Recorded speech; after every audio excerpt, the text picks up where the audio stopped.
अगर एक मुख्यमंत्री के रूप में मैं और मेरे मंत्रीगण प्रयागराज के संगम में स्नान कर सकते हैं, तो मैं पूछना चाहता हूं, दिल्ली में आम आदमी पार्टी के अध्यक्ष से अरविंद केजरीवाल जी से मैं पूछना चाहता हूं, क्या यमुना जी में वह भी अपने मंत्रियों के साथ जाकर के स्नान कर सकते हैं क्या? अगर उनमें नैतिक साहस है तो उनको इसका जवाब देना चाहिए। श्री राम सिया शरण जी, लोकप्रिय सांसद श्री योगेंद्र चंदोलिया जी, भारतीय जनता पार्टी के लोकप्रिय प्रत्याशी श्री बजरंग शुक्ला जी, जिला प्रभारी श्री योगेश आत्रे जी, विधानसभा प्रभारी विनोद भारद्वाज जी, लोकेश प्रजापति जी,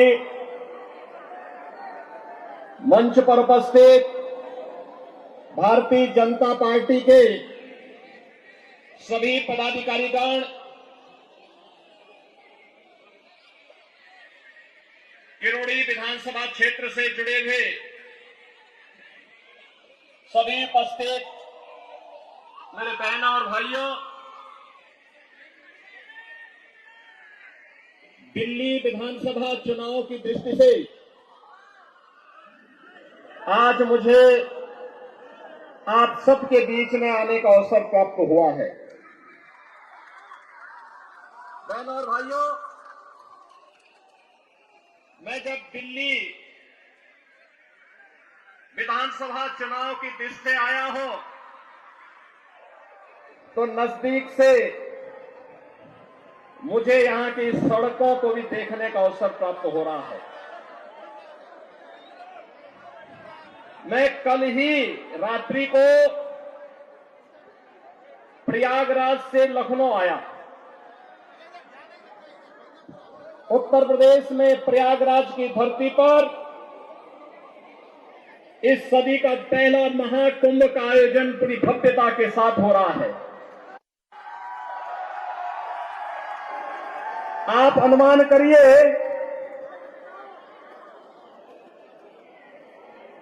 तेरह जनवरी से पौष पूर्णिमा से और आज 23 जनवरी तक इन 10 दिनों में 10 करोड़ श्रद्धालुओं ने प्रयागराज में मां गंगा, मां यमुना और मां सरस्वती के त्रिवेणी के संगम में पावन स्नान करके पुण्य के भागीदार बने हैं। आप प्रयागराज में जाएंगे तो अच्छी शानदार सड़कें मिलेंगी, कहीं गंदगी नजर नहीं आएगा, बिजली पूरी मिलेगी, कनेक्टिविटी चाहे वह सड़क की हो, रेल की हो या फिर हवाई जहाज की, तीनों की बेहतरीन कनेक्टिविटी प्रयागराज के लिए उपलब्ध रहेगी। बहनों और भाइयों, एक और प्रयागराज मां गंगा के तट पर लगने वाला इस सदी का सबसे बड़ा महाकुंभ, प्रधानमंत्री मोदी जी के विजन के अनुरूप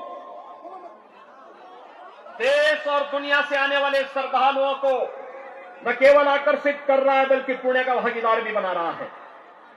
नमामि गंगे परियोजना के बाद मां गंगा की अविरल और निर्मल धारा का दर्शन देश और दुनिया कर रहा है, संगम में स्नान कर रहा है। कल आपने देखा होगा उत्तर प्रदेश सरकार के मेरे सभी मंत्रीगण, 54 मंत्री मेरे साथ प्रयागराज के संगम में एक साथ डुबकी लगाए हैं, एक साथ डुबकी लगाए हैं, पुण्य के भागीदार बने हैं। हम सब सौभाग्यशाली हैं कि देश और दुनिया से आने वाले श्रद्धालुओं की सेवा करने का इस महाकुंभ के बहाने हमें अवसर मिला और उत्तर प्रदेश को नजदीक से देखने का अवसर इन सभी पूज्य संतों को, श्रद्धालुओं को प्राप्त हो रहा है। बहन और भाइयों, अगर एक मुख्यमंत्री के रूप में मैं और मेरे मंत्रीगण प्रयागराज के संगम में स्नान कर सकते हैं, तो मैं पूछना चाहता हूं, दिल्ली में आम आदमी पार्टी के अध्यक्ष से अरविंद केजरीवाल जी से मैं पूछना चाहता हूं, क्या यमुना जी में वह भी अपने मंत्रियों के साथ जाकर के स्नान कर सकते हैं क्या?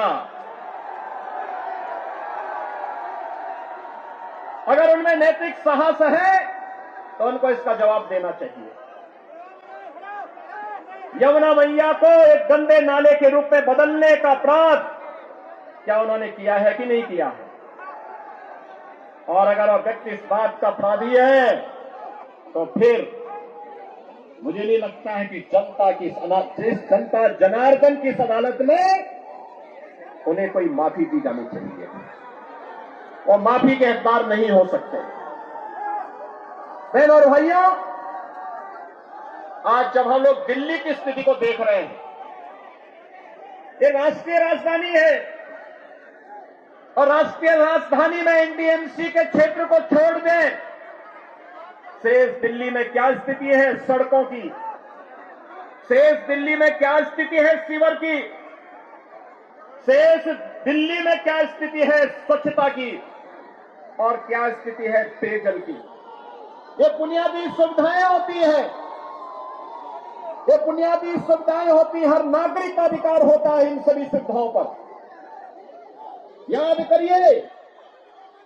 करिए, आज से एक दशक पहले तक लोग याद करते थे, सुविधा प्राप्त करने के लिए दिल्ली आने की बात करते थे, सुविधाओं के लिए दिल्ली आते थे।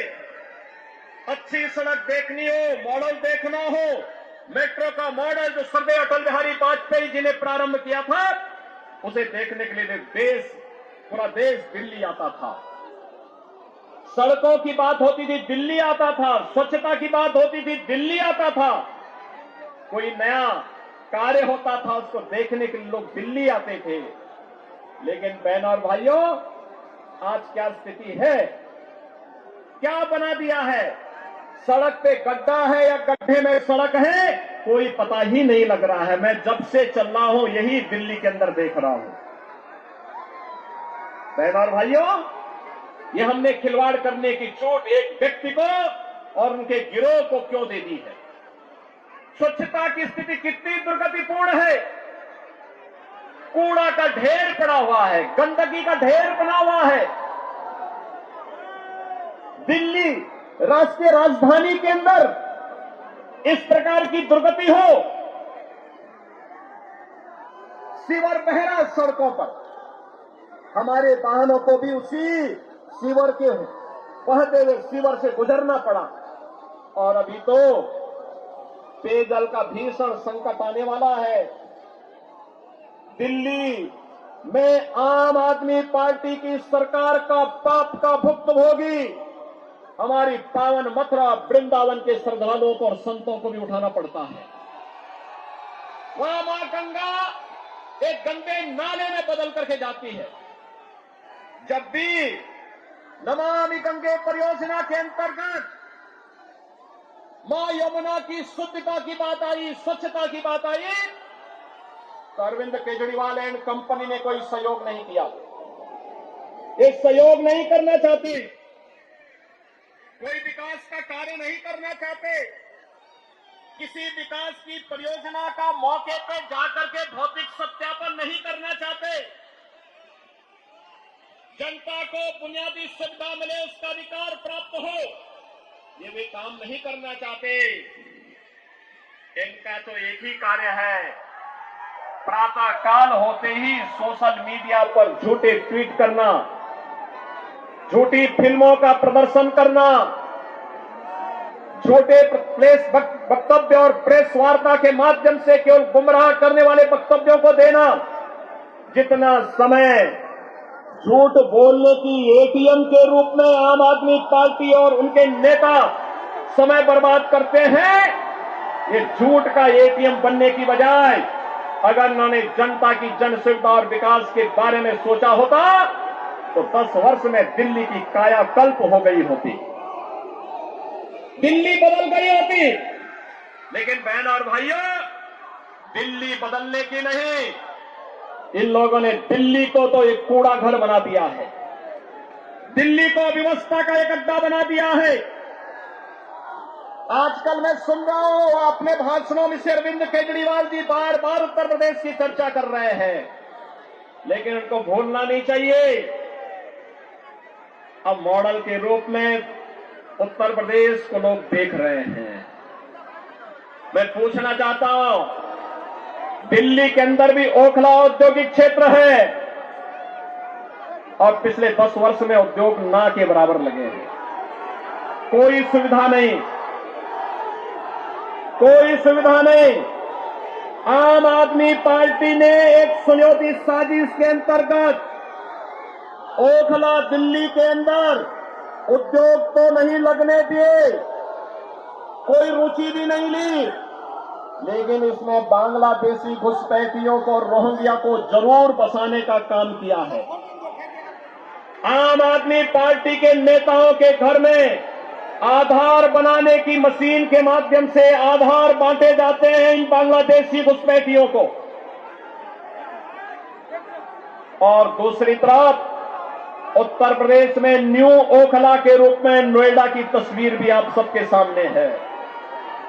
आज आप जाइए दिल्ली की सड़कों को और नोएडा की सड़कों को जाकर के देखो, जमीन आसमान का अंतर नजर आएगा।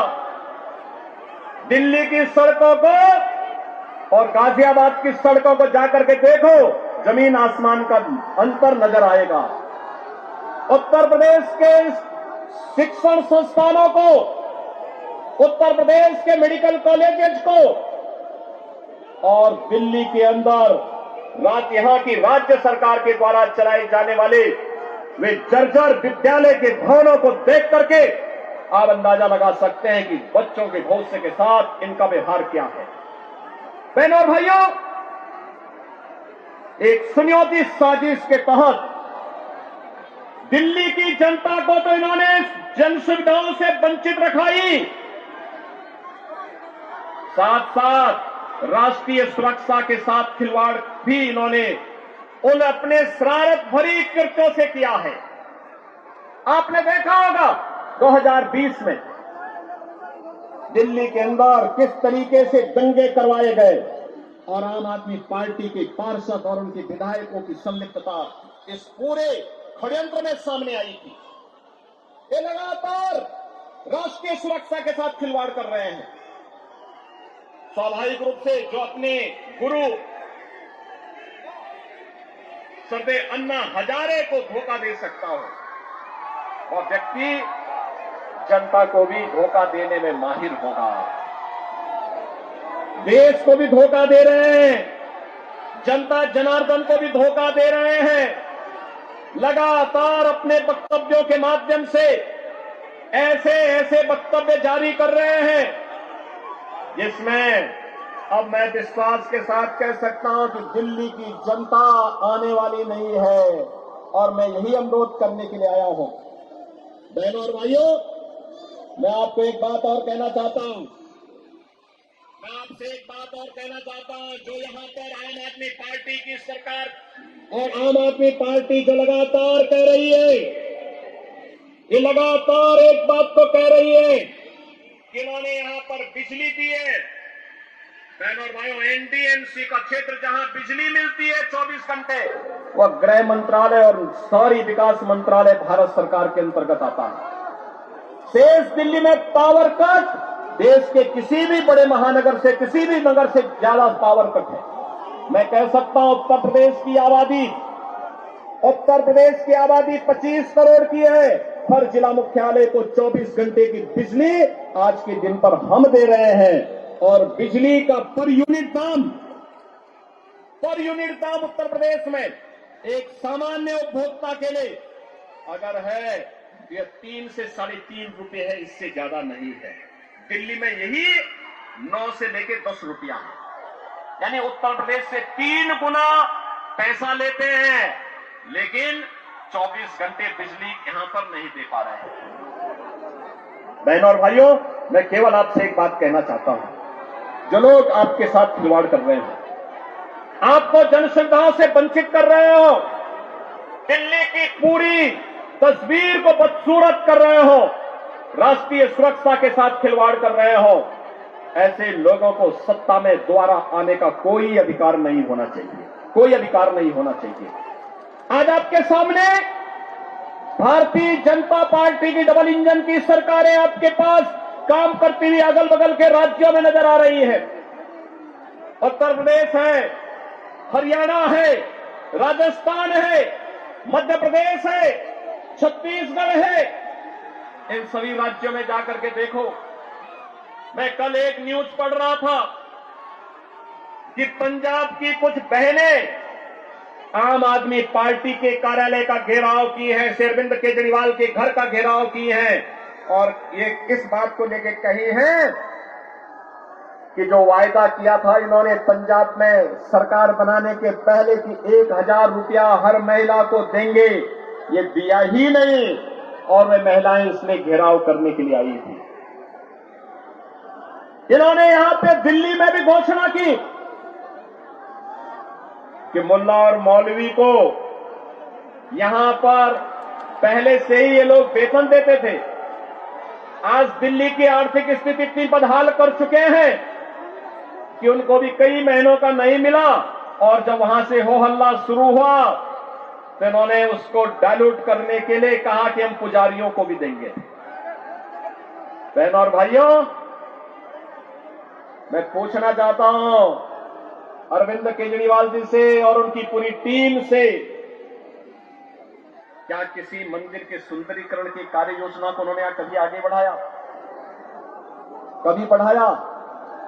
मॉडल देखना हो तो आइए काशी में काशी विश्वनाथ धाम को देखिए। मॉडल देखना हो अयोध्या में श्री राम जन्मभूमि पर भगवान राम के भव्य मंदिर के मॉडल को देखो। मॉडल देखना हो तो प्रयागराज में आइए, प्रयागराज में महाकुंभ के आयोजन स्थल को देखो। आस्था का सम्मान ऐसे होता है। 1000 से अधिक ऐसे विरासत से जुड़े हुए धार्मिक और आध्यात्मिक स्थलों के पुनरुद्धार और सुंदरीकरण का कार्य के लिए उत्तर प्रदेश के अंदर चल रहा है या पूरा हो चुका है।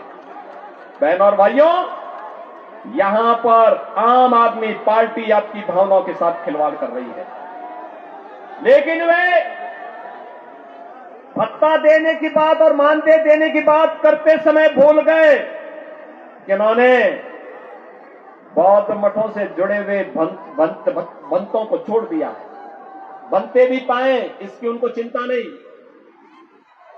भगवान वाल्मीकि के समय से वाल्मीकि समुदाय से जुड़े हुए तमाम हमारे संत वाल्मीकि मंदिरों में पूजा अर्चना करते हैं, उनको उन्होंने भुला दिया, उनके एजेंडे में कहीं नहीं। आम आदमी पार्टी के एजेंडे में रविदासी मंदिरों के पुजारी नहीं है। यानी आज भी इनकी तुष्टीकरण की जो पॉलिसी चली आ रही है, बांटो और राज करो की पॉलिसी चली आ रही है, वह अभी भी मानदेय और सरकारी पैसे से उस मानदेय या भत्ता देने में भी उसमें ये लोग परहेज नहीं कर पा रहे हैं। और इसीलिए तो मैं आप सबसे कहना चाहूंगा कि बहनों और भाइयों, आज प्रधानमंत्री मोदी जी के नेतृत्व में हम एक नए भारत का दर्शन कर रहे हैं। एक नया भारत अगर हमें काशी में काशी विश्वनाथ का दर्शन कराता है, तो उत्तराखंड में केदारपुरी में भगवान केदारेश्वर का भी भव्य मंदिर का पुनरुद्धार का कार्य वहां चल रहा है। मध्य प्रदेश में महाकाल का महालोक है, तो उत्तर प्रदेश के विंध्यवासिनी में मां विंध्यवासिनी का धाम भी एक नए कॉरिडोर के रूप में विकसित हुआ है। अयोध्या में 500 वर्षों के बाद फिर से रामलला विराजमान हो गए हैं। और इस अवसर पर मैं आप सबसे अपील करना चाहूंगा, यह समय है, जैसे उत्तर प्रदेश डबल इंजन सरकार का लाभ प्राप्त कर रहा है, एक साथ एक स्वर में सभी सरकारें मिल करके विकास को ध्यान में रख करके, युवाओं के भविष्य को ध्यान में रख करके, अन्नदाता किसानों के भविष्य को ध्यान में रख करके बहन और बेटियों की सुरक्षा को ध्यान में रख करके, व्यापारियों की सुरक्षा को ध्यान में रख करके अपना कार्य कर रही है, ऐसे ही दिल्ली के अंदर भी भारतीय जनता पार्टी नेतृत्व की डबल इंजन सरकार आनी चाहिए। और डबल इंजन सरकार की शुरुआत आपने कर ली है, आपने कर ली है। याद करिए, जब से अरविंद केजरीवाल और उनके मंत्रियों को भ्रष्टाचार के मामले में जेल में बंद किया गया था, जेल से जमानत पे छूटने के बाद इन्होंने कहा था कि जनता जनार्दन फैसला करेगी। अरे जनता जनार्दन ने तो लोकसभा चुनाव में फैसला कर लिया है। दिल्ली में 100% रिजल्ट प्रधानमंत्री मोदी जी के साथ रहा। चंदौलिया जी को आपने यहां से अपना सांसद चुन करके भेजा, देश की संसद में भेजा है। तो जनता जनार्दन तो अपना फैसला कर ही चुकी है और इस विधानसभा चुनाव में भी जनता जनार्दन फैसला करने को पूरी तत्परता के साथ खड़ी है। और इसी में मैं आपसे अपील करने के लिए आया हूं कि बहनों और भाइयों, इस किराड़ी विधानसभा क्षेत्र से भारतीय जनता पार्टी ने अपने कर्मठ कार्यकर्ता को, जिनका एक ही ध्येय है और वह है कि इस किराड़ी विधानसभा क्षेत्र को एक विकसित विधानसभा क्षेत्र के रूप में विकसित करना। यहां के लोकप्रिय सांसद श्री चंदौलिया जी के साथ मिलकर के अच्छी सड़कें देना, सीवर लाइन बिछाना, पेयजल की पुख्ता व्यवस्था करना, स्ट्रीट लाइट को दुरुस्त करना, साफ सफाई और स्वच्छता के मानक पर एक आदर्श विधानसभा के रूप में विकसित होना, बहन और बेटियों को सुरक्षा प्रदान करना, युवाओं के लिए रोजगार के अवसर उपलब्ध करवाना, उत्तम शिक्षा के, उत्तम स्वास्थ्य के केंद्र को बेहतरीन तरीके से, मॉडल तरीके से संचालित करने का कार्य। और इसको करने के लिए यहां पर राम भक्त बजरंग बली के रूप में बजरंग शुक्ला आपके बीच में उपस्थित हैं, भारतीय जनता पार्टी के प्रत्याशी के रूप में।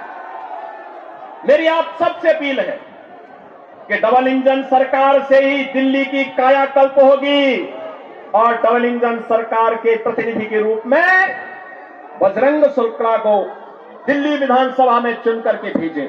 आप सब भेजेंगे? भेजेंगे? जनता जनार्दन का आशीर्वाद इस बजरंग शुक्ला को प्राप्त होगा। दोनों हाथ उठा करके अपना आशीर्वाद देकर के बोलिए। जहां तक मेरी आवाज जा रही है, एक घरों के ऊपर भी लोग बैठे हुए हैं, सभी से मेरी अपील है, जहां तक मेरी आवाज जा रही है, घर के ऊपर हो, सड़क हो, अगल बगल हो, जहां तक मेरी आवाज जा रही है, बजरंग शुक्ला को आप आशीर्वाद देंगे? दिल्ली के कूड़े से निजात पाएंगे? ये झूठ बोलने की एटीएम मशीन से मुक्ति पाएंगे? यमुना मैया की शुद्धि के अभियान में सहभागी बनेंगे? तो मेरे साथ बोलेंगे, जय श्री राम, जय जय श्री राम।